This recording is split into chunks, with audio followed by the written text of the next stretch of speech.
Hello everyone, this is Nitpicking Nerd, and today I want to talk about Matrix 4 and some of my own speculations about it based on the new trailer, and for the most part I'm cautiously optimistic. I love the first Matrix movie, I think it's one of the best movies of all time, and its sequels were also good movies. The third one was a little bit disappointing in some ways, but overall the trilogy was pretty good, and I always wanted to see more movies set in that universe because the potential there I think is almost endless. You can do so much stuff with that idea, so I was very happy to hear there's going to be another sequel. On the other hand, seeing that they basically bring back everyone, so death becomes meaningless, and all the sacrifices of the characters and all of that become meaningless if you simply bring them all back. And what sense of danger will there be if you know that death is not really the end in the Matrix? And so it's a little bit of a problem, I think, but I guess it all depends on how exactly they do it. There's all kinds of ways in which I think it's okay to do it, if it's written well, if it's not just some lazy cheap way that they do it. And the biggest problem in the new movie is that apparently they're not bringing back Lawrence Fishburne as Morpheus, and instead they recast him with a younger actor. I find that really annoying and almost offensive. I think Lawrence Fishburne was a big part of what made the first Matrix movies great. I loved him as Morpheus. I don't think I can buy any other actor in the role. The only way I might accept it is if it's part of the story, meaning if it will be part of some twist that maybe the whole movie is actually taking place in the past and not the future. If it's part of the story that it was absolutely necessary to do this recast, then maybe I can accept it. But if not, I will find it annoying, even more than how it was annoying in the third movie when they suddenly replaced the actress of the Oracle with a different woman. I know it was because the first actress died, and so I guess it was unavoidable and it was necessary to recast her, but it was one of the many things that kind of ruined the third movie in my opinion. And so if they suddenly recast Morpheus with a new actor without any good reason, I will find it kind of annoying. We also have a few shots in the trailer in which we actually see the machines apparently healing Neo, and we see that his eyes are injured exactly the way that they were injured in the third movie that made him blind. So apparently Neo didn't actually die in the end of that movie, and the machine simply revived him, and also apparently put him back in the Matrix and removed his memories, put him on a bunch of blue pills to suppress him, and he forgot all about it. And I guess they somehow revived Trinity as well and also put her back into the Matrix, or maybe it's a new clone of her. I guess the machines should be able to simply clone any human they want, and so technically they can all be simply clones of themselves, and I guess their memories could be stored in the Matrix somehow and then reinserted into their bodies or even into other people's bodies, as we saw Agent Smith could do with other people, and simply put his consciousness into the body of a person even outside the Matrix.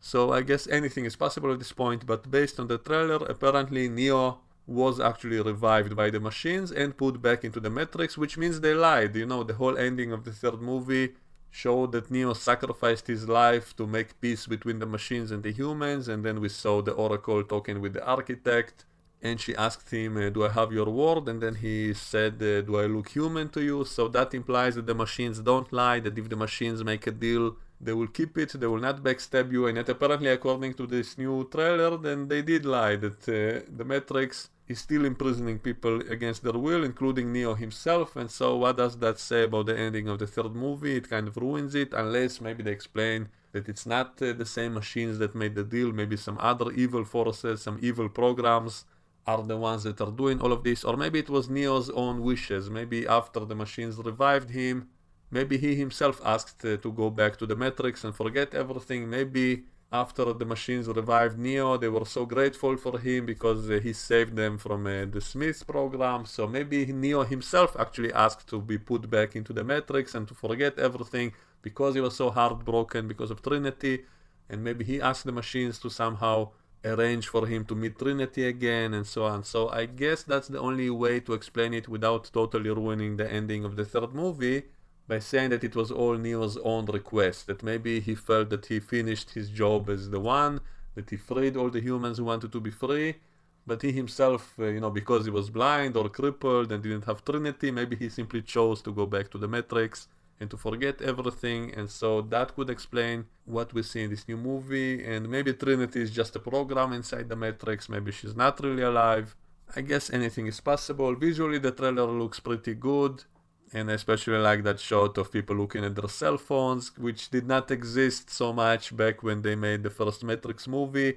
And it's kind of funny, I saw a meme about why public phones disappeared and replaced by cell phones, and it was written that what if I tell you that it was done so it will be harder to escape the Matrix. I thought that was hilarious and brilliant because, you know, in the first Matrix movies, they always had to run to a public phone to escape the Matrix. But nowadays there are barely any public phones left, so maybe this was a deliberate change by the machines to make it harder to do it. And in the new trailer, apparently they're only using those doors that the Keymaker used in the second movie to move from place to place, and that apparently is how they move to different places in the Matrix, and they go through mirrors and stuff, so they no longer use the public phones like in the first movie. And we have some commentary about the humanity of today, all being stuck in their cell phones and all of that, so that's kind of nice. And we have some other symbolic imagery, like we see Neo apparently walking on water when going through one of those doors and all of that. There was a lot of religious symbolism in the previous movies, especially in the third movie. It was kind of like a messiah story of him sacrificing himself to save humanity and bring peace between humans and machines and all of that. Which, again, this movie has the potential of ruining that ending, because if they simply undo it all, if they show that he didn't really die, so it wasn't really a big sacrifice, it wasn't really a big deal, and also the machines lied and put him back in the Matrix, and apparently some humans are still unhappy. So what does that mean? That he didn't really achieve anything except, I guess, destroying Smith, and yet there are other agents that we see in the trailer still running around, so it didn't really change anything. The Matrix is exactly as it was, apparently, and the people are still being enslaved in the Matrix, and so nothing was really solved. So that's a big problem with a new movie in general, that it basically reopens the story. It means the ending that we thought was the end wasn't really the end, even though I would argue it was never really a satisfactory ending anyway, because, you know, how could humanity be freed if all the planet is ruined? There's only one city that was basically almost destroyed in the end of the third movie, so where exactly can humans go to if they leave the Matrix? They cannot really survive outside of it, so what kind of ending was that? So I never really fully liked that ending, because humanity didn't really go free, and so that was always a problem with that ending. So maybe this movie can fix that and show some more proper logical ending, but also I guess they can bring in new villains, maybe reveal that, you know, they will have some machine allies and some machine enemies, some programs which are the enemies and some of the machine programs that will be allies of the humans, so they can play around with all these different factions. Maybe some humans will want humans to stay in the Matrix and so on, so they can play around with all kinds of different factions to make it all more interesting, not so black and white, not just machines and humans, but much more layers to all of it. So I guess it has the potential to do a lot of interesting stuff, and I hope they will, and so I'm choosing to be cautiously optimistic, but I'm also concerned.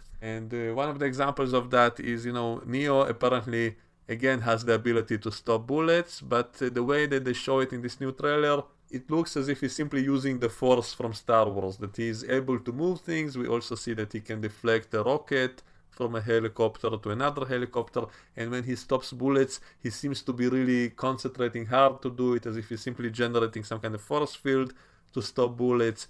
And so on the one hand, it's a good thing that they limit his abilities, that he doesn't have a god mode, otherwise it will be boring.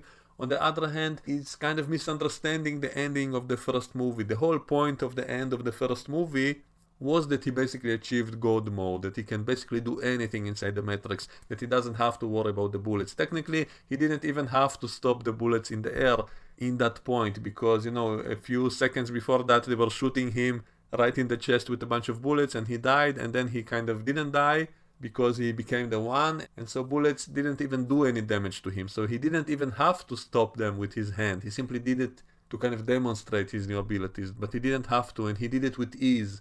And yet, in the sequel to that, they kind of made it his thing that he can stop bullets and he can fly, but he's not really invincible. He still has trouble fighting other entities in the Matrix and all of that. And I guess they had to do it, otherwise, again, it will be a boring movie if he can simply be on God mode all the time and can do anything.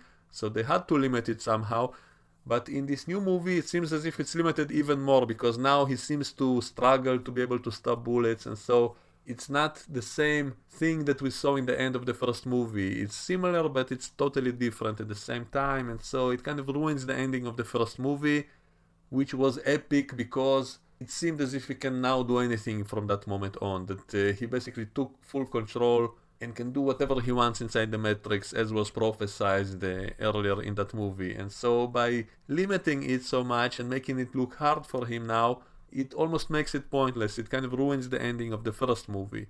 And that's kind of the problem with sequels in general if they use the same characters. Now, if they simply set another movie in the same universe of the Matrix without the same characters, then it wouldn't really be a problem. Neo can remain a legend, and you can simply have new characters without those amazing abilities who can never achieve what he achieved, and they are much more limited and much more in danger and all of that, and you can still play around in the Matrix and do new stories with new villains and all of that without ruining the characters that came before. And so this is some of my worries about the new movie, and there are also rumors that they might reveal that Trinity was actually the one all along and not Neo, which will again be totally ridiculous. It will damage the first movie in so many ways. It will make the first movie seem stupid. And again, the most annoying thing is how Morpheus is played by another actor, which I really hope will be explained in the movie itself in a way that will make sense, maybe tied to what happened with the Oracle in the third movie. And I guess it will open the door of basically recasting any of the characters to any actor, which in some ways is a good thing. Maybe this way actors will not be able to blackmail the studios into giving a large percentage of the budget for their salary, and then that budget can go into the special effects and so on. So in some ways it's a good thing. On the other hand, it's not necessary. Why not simply make new characters in the same universe, and you don't have to recycle all the same characters? Why not leave the dead characters dead, and then their death scenes will have more impact when you rewatch those movies? Because now, if you rewatch the older movies, knowing that, it's not really a death scene, it's simply kind of a minor inconvenience, it will ruin those scenes. And the third movie had a lot of flaws in my opinion, but at least it felt meaningful. At least it felt like it has the courage to do brave decisions, such as killing off main characters and so on. So at least it felt like it has guts, like it's brave enough to do all those crazy things, which might leave some audience members unsatisfied. Maybe some form of reincarnation into cloned bodies or whatever. So if they explain it properly, then maybe it will be interesting. If not, it will probably be annoying.